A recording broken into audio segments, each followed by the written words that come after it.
Music is the food for soul. Hello, students. Topic for the day is the sound of music. Before beginning the chapter, I would like to brief you about Deborah Cowley, the one who has written the chapter. Deborah Cowley was born in India, grew up in Toronto, Canada, graduated in English from the University of Western Ontario, and moved to Ottawa for a job. She then spent 2 years with the United Nations Relief and Works Agency in Beirut, Lebanon, before moving back to Ottawa to join the Canadian International Development Agency.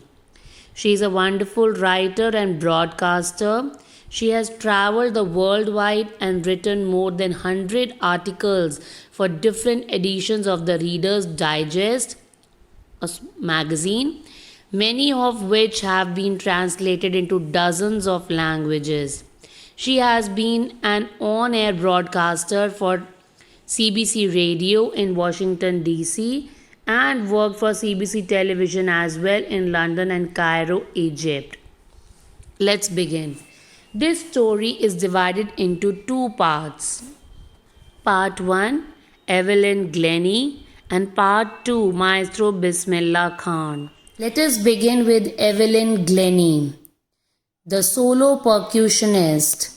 In the world of music, who has made a solo concert career of beating, crashing, and banging objects. She has been awarded a long string of awards, including 1988 Grammy Award and 15 honorary doctorates and counting. Glennie was born in 1965 and was raised on a farm near Aberdeen, Scotland, where she took piano lessons and played the harmonica and clarinet. James Blade, another percussionist, has commented on Glennie that God may have taken her hearing, but He has given her back something extraordinary, something very special. What we hear, she feels far more deeply than any of us. That is why she expresses music so beautifully. That means he says that although God took away her hearing power, she was impaired, but He gave her an extraordinary thing that is so unique, and that was a sense of feeling. She could feel her music deeply, far more deeply than normal people. And that is why she was able to express the music so beautifully, so creatively, so well. She is well-known multi-percussionist. She plays different percussion instruments like xylophone, drums. We always bicker that we don't have one thing or the other, but we should keep this in mind, and we should forever remember that if God has taken away one thing from us, then He blesses us with the another more creative which we deserve. Yes or no?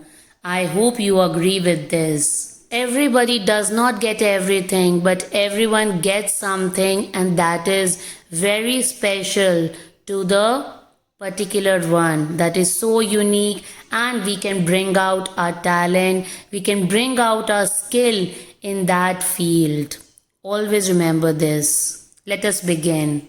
Rush hour crowds jostle for position on the underground train platform.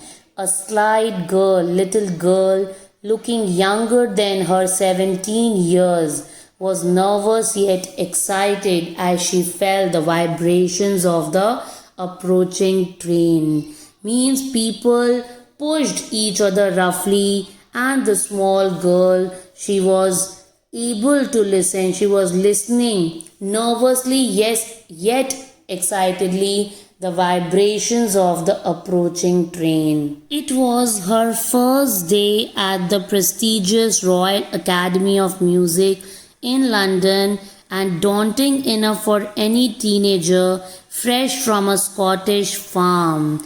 And she was reluctant enough to go. But this aspiring musician faced a bigger challenge than most.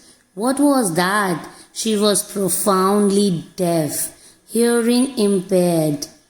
Evelyn Glennie's loss of hearing had been gradual, slow process. Her mother remembers noticing something was wrong when the 8-year-old Evelyn was waiting to play the piano.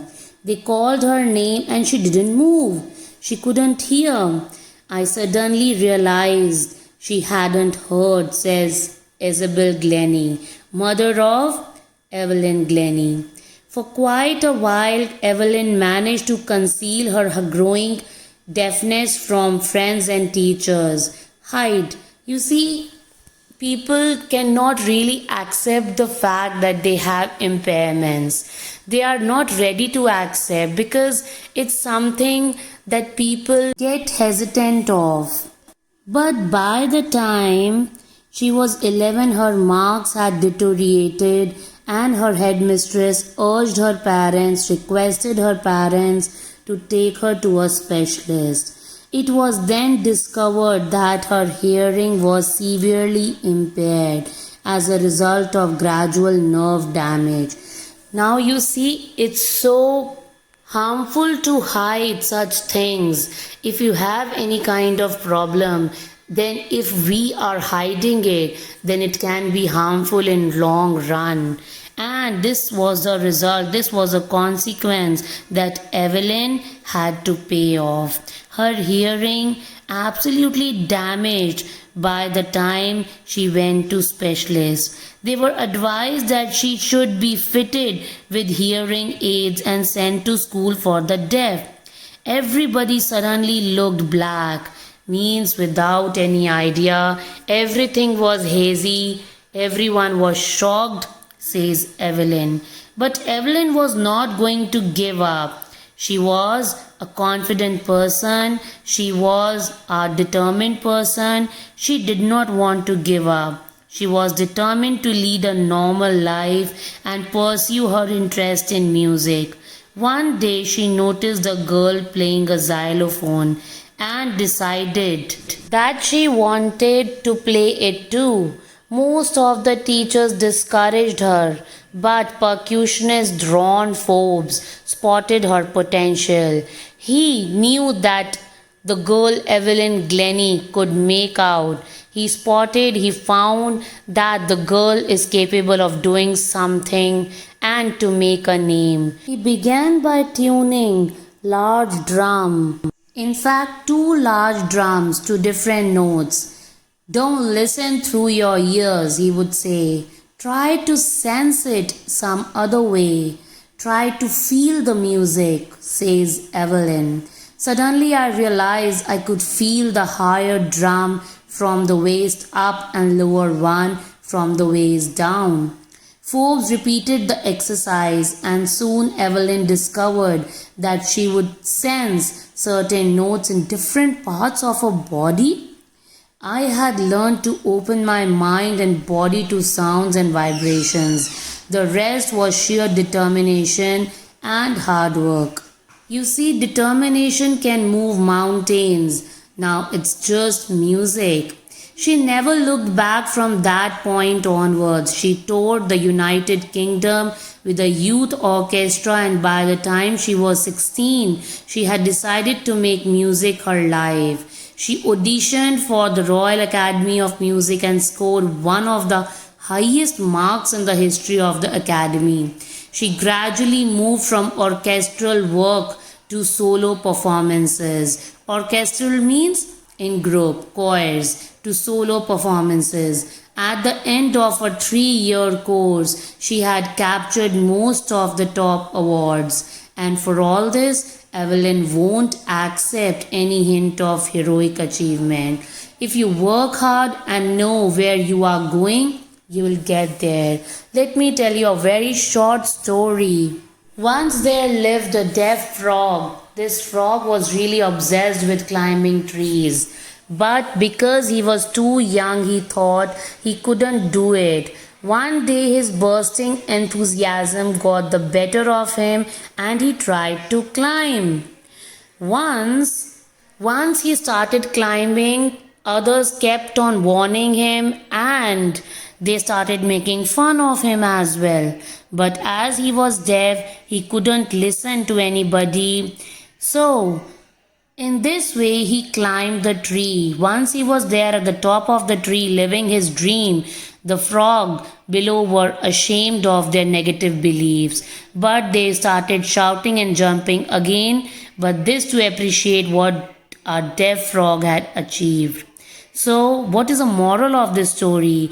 Have a deaf ear to the obstacles and negative comments.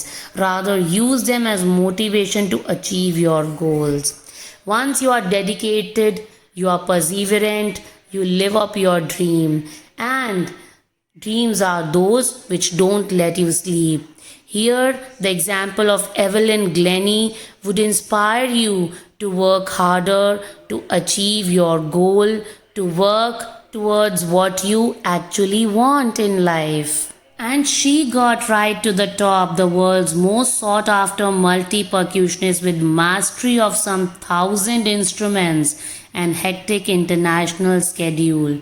It is intriguing, it is quite amazing, it is quite surprising to watch Evelyn function so effortlessly without hearing.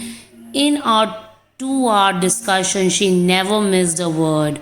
Men with bushy beards give me trouble. She laughed, and she is humorous as well. It is not just watching the lips, it's the whole face, especially the eyes. She speaks flawlessly with a Scottish lilt. My speech is clear because I could hear till I was 11, she says, but that doesn't explain how she managed to learn French and master basic Japanese. And she is multilingualist also. She can speak more than one language as well. As for music, she explains, it pours in through every part of my body. It tingles in the skin, my cheekbones, and even in my hair. When she plays the xylophone, she can sense the sound passing up the stick into her fingertips. By learning against the drums, she can feel the resonances flowing into her body. She is entirely devoted to the music. On a wooden platform, she removes her shoes so that the vibrations pass through her bare feet and up her legs. She actually feels the music. Yes, so inspiring. Not surprisingly, Evelyn delights her audiences. In 91, she was presented with Royal Philharmonic Society's prestigious Soloist of the Year award, says master percussionist James Blades. God may have taken her hearing, but he has given her back something extraordinary, something very special. What we hear, she feels far more deeply than any of us. That is why she expresses music so beautifully. Evelyn confesses that she is something of a workaholic. Who is workaholic? A person who compulsively works excessively hard. I have just got to work often harder than classical musicians. But the rewards are enormous, so huge. Apart from regular concerts, Evelyn also gives free concerts in prisons and hospitals. She also gives high priority to classes for young musicians. And Rickling of Beethoven Fund for Deaf Children says she is young, shiny inspiration for deaf children. They can see that there is nowhere that they cannot go.